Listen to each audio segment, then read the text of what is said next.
Hi, I'm Claire Tompkins, the Clutter Coach, and this is the Organize Your Life podcast.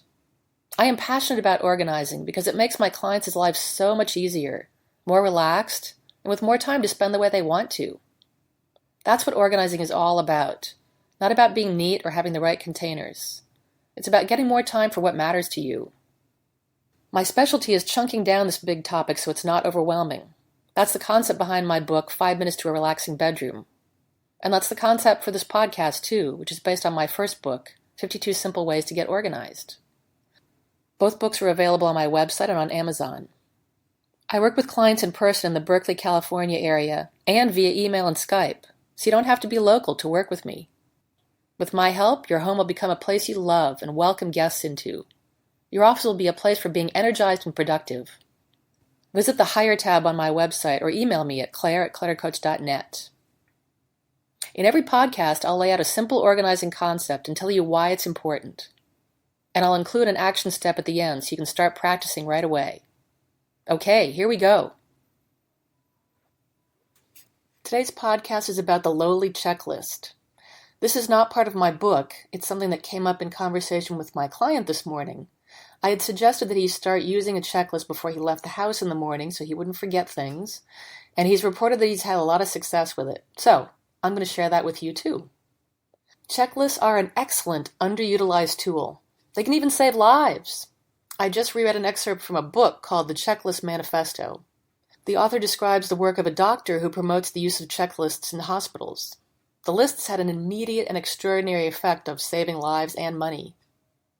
He also writes about pilots who devised a checklist to fly a new, more complicated plane. The checklist was necessary because there were just too many tasks the pilot had to perform to be able to remember all of them. Again, lives were saved, and World War II was won. Okay, your results might not be so dramatic. They do demonstrate, however, how powerful a dumb little list of things you already know can be. Here's another fun example. Remember that story about how those spoiled rock stars of Van Halen wouldn't perform if they found brown M&Ms in their dressing rooms? Man, how self-indulgent and petty can you get? But I just recently found out the backstory on that. The no brown M&M clause was in their contract because the band's shows required a lot more technical skill and attention than most other acts.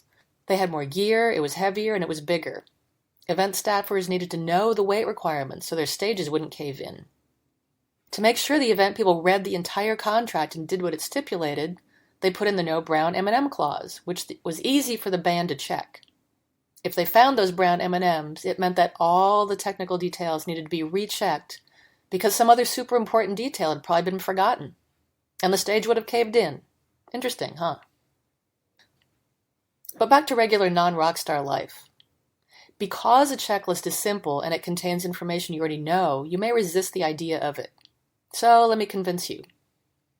As many of you already know, I am a huge fan of writing things down in general so as not to forget them, and also to make room in my brain for more important things like creating and strategizing. Checklists serve that purpose. They are great because 1. They remind you of things you need to do in a particular situation. 2. They list those tasks briefly and succinctly, so there's no need to ponder or doubt or figure anything out. And 3. They prevent details from slipping through cracks when you are stressed or in a rush or otherwise just not thinking calmly. That last point may be familiar to you.